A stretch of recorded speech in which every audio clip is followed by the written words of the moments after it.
What is going on, everybody? My name is Tyler. Happy Friday, the start of the women's Final Four. So over the next few days, I will be doing Final Four previews today and tomorrow. Today for the women's, tomorrow for the men's, and then national championship game previews for both games. So it's going to be 4 straight days of videos. Should be a lot of fun for you, hopefully. It will be fun for me. I'm very excited. So we're going to just preview the games of the Final Four today on the women's NCAA tournament.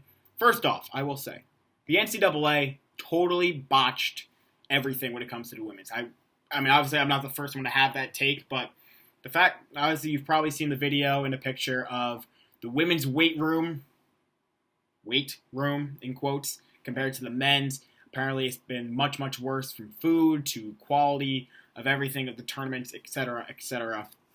And I hope the NCAA makes some changes. But then again, Mark Emmert, the president, received some praise for his handling of everything, and I'm just like, no, I never want to work for the NCAA if Mark Emmert is the president, because that guy's a clown.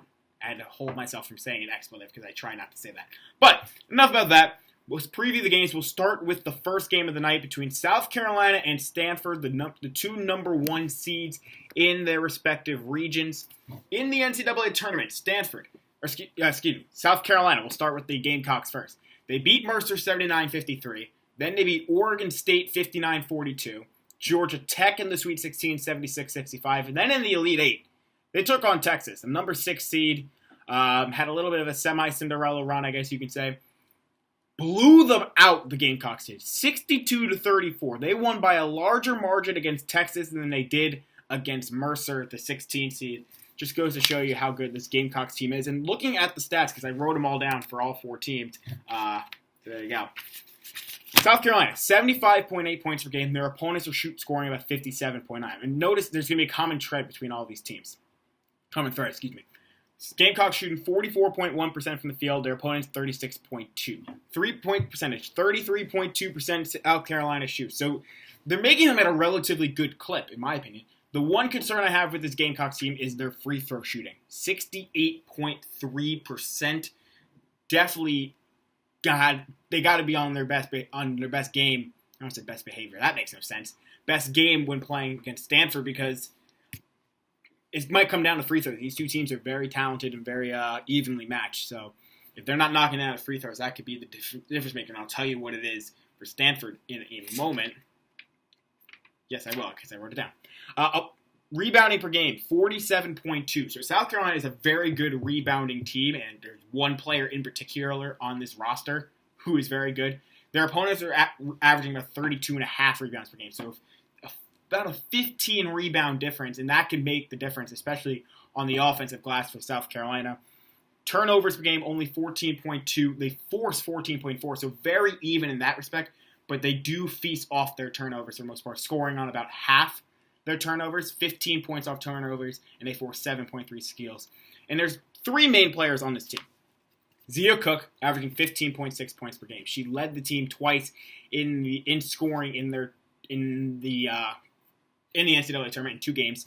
Then you got Aaliyah Boston, who's averaging a double-double, 13.8 points per game, and the reason why they're such a good rebounding team, she's averaging 11.4 rebounds per game, just utterly dominant. I think she had 2 nearly 20 rebound games so far in the tournament, if I'm not mistaken. And I'll just pull it up right now because I can. That's what I can do, And then you got Destiny Henderson. I'm assuming I'm pronouncing it. 12 points per game, 5.1 assists per game, leads the team in that category. So can dish it and score it herself. Yeah, so Boston had 18 rebounds in 1 game, that first one against Mercer, 20 and 18.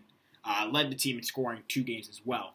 Henderson has led the team in assists in 3 games, 4 against Mercer, 7 against Georgia Tech, 7 against Texas. So that just goes to show. And looking at South Carolina's schedule this season, the losses are not so bad. 3 losses all season long. 4 losses, excuse me.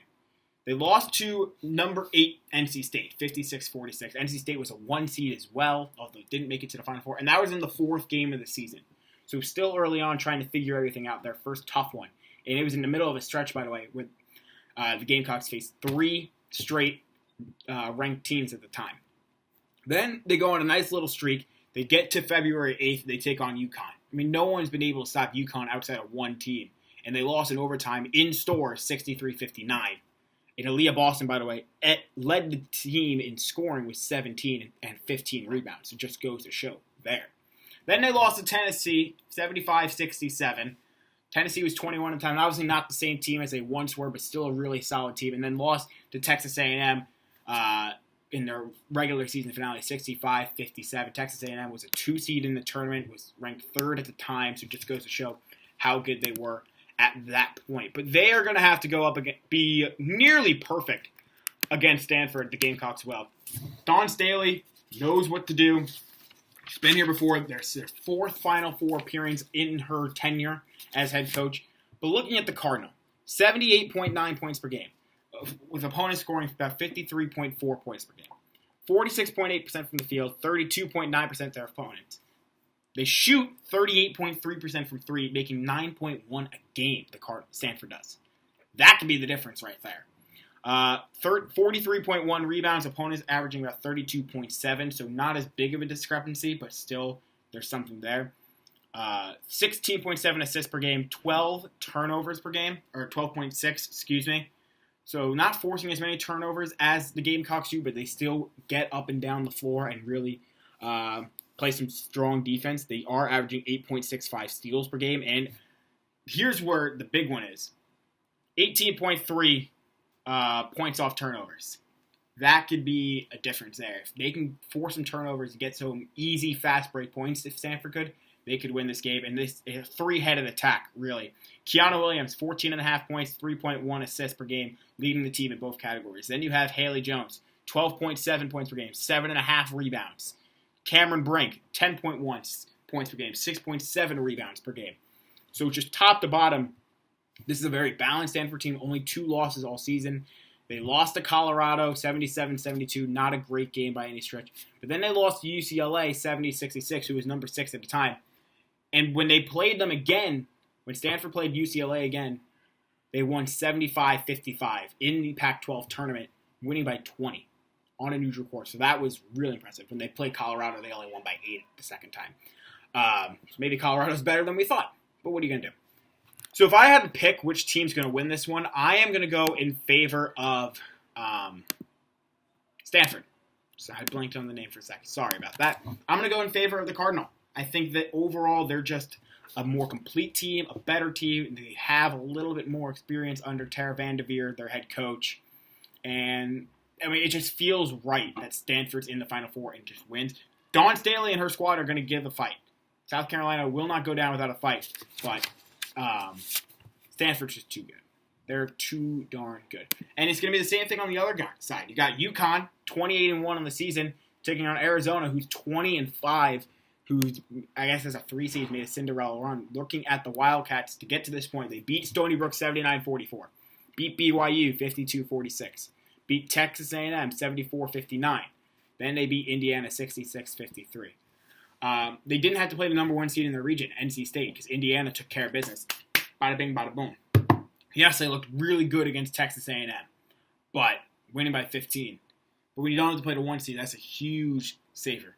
But there is one player who, on this Arizona roster, is just so good. I want to say Ari, A-A-R-I. Pronunciation's not my thing. I know as a journalist I got to get better with that, but normally I would ask the person, but I don't have her phone number. But 20.3 points per game leads the team.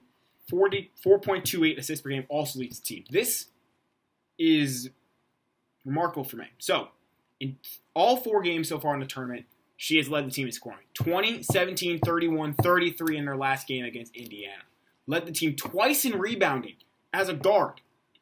11 rebounds in both the BYU game and the Indiana game. And then in both those games as well, she led the team in assists with 3 and 4 respectively. So this is a player who can get it really done. UConn's going to have their hands full in stopping her, but it won't be too hard, I feel like, because UConn was able to do it against Iowa. They were able to do it against Baylor. I'll talk about that in a moment. But here's looking at Arizona. They lost twice to Stanford. Okay. Got blown out both times. Yeah, blown out both times. They lost to UCLA in the Pac-12 tournament, 58-49. Not a great loss there. They lost to Arizona State, and they lost to Washington State. Washington and Arizona State were 2 We're in the bottom half of the Pac-12 this year. So that goes to show you Arizona, not good, not great. Or not good, not great. That's what I meant to say. And they're going to have their hands full against UConn. I mean, who doesn't have their hands full against UConn? UConn lost one game all season. That was to Arkansas, 90-87 in Arkansas. Sure, you can make the argument that they shouldn't have lost the game, but Arkansas was number 19 at the time. Still a really solid team. But looking at their tournament numbers, beat High Point, 102-59. Beat Syracuse, 83-47. And I think Syracuse had maybe 5 points the entire second half. If I'm not mistaken, it was something crazy. They beat Iowa 92-72, and then that game against Baylor in the Elite Eight, 69-67. Obviously, there was a controversial no call at the end there. I can't do math, by the way. Syracuse had 14-12, 9-12, so they had 21 points in the second half. But it just was utterly dominant performance by UConn. Neither here nor there. The Baylor game, that was the one right there that really, like, they put UConn fans on the edge to see. I don't think they'll have a harder game than that one. And looking top to bottom, like in every statistical category, UConn is better. I didn't go through the stats for Arizona, but I will now. 66.8 points per game. They allow 55.2. They shoot 41.4% from the field.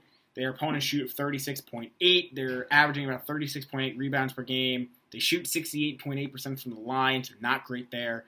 They force 17.9 turnovers, 17.9 points off the turnovers as well. But looking at UConn's just significantly better.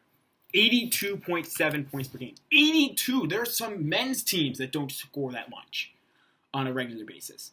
And these are the women who are supposed to be inferior. I don't think that. They're just people who will say it. And it's disgusting, in my opinion. Points per game allowed, 52. They're shooting 51.6% from the field as a team. 35.4% from three. 71.4% from the free throw line. Rebounding at 41.8. Their opponents average about 30.1. 20.8 assists per game. So this is a really good ball-moving team. They force 18 turnovers. 22.9 points off the turnovers. And it all starts and ends with Paige Beckers. 20.1 points per game. 5.8 assists per game. 52.8% from the field. 45.9% from three. 85.9% from the free throw line. AP Player of the Year as a freshman. Case closed. UConn wins. I mean, there's just no way. There's absolutely no way that Arizona could stop UConn. If they do, it will be the upset of maybe one of the biggest upsets in women's college basketball of all time. Maybe in college basketball time. Because you can say in college basketball, UMBC over Virginia was a bigger upset, but I would say not. This would be a bigger upset because UConn is so darn good. There is just no... UConn is a 13.5 point favorite. The money line is minus $1,429 according to ESPN. Like, there's no way that UConn loses this game and doesn't make it to the title game. Plus, they have the experience with Gino Auriemma as their head coach. So that's just me. UConn wins. Stanford wins. That's your championship in my opinion. That's my prediction. Stay tuned for Sunday when I preview that title game. Should be a lot of fun. Stay tuned for tomorrow when I preview the men's Final Four. Make sure you leave your comments down below. Tell me your thoughts. Thank you all so much for watching, and have a great day.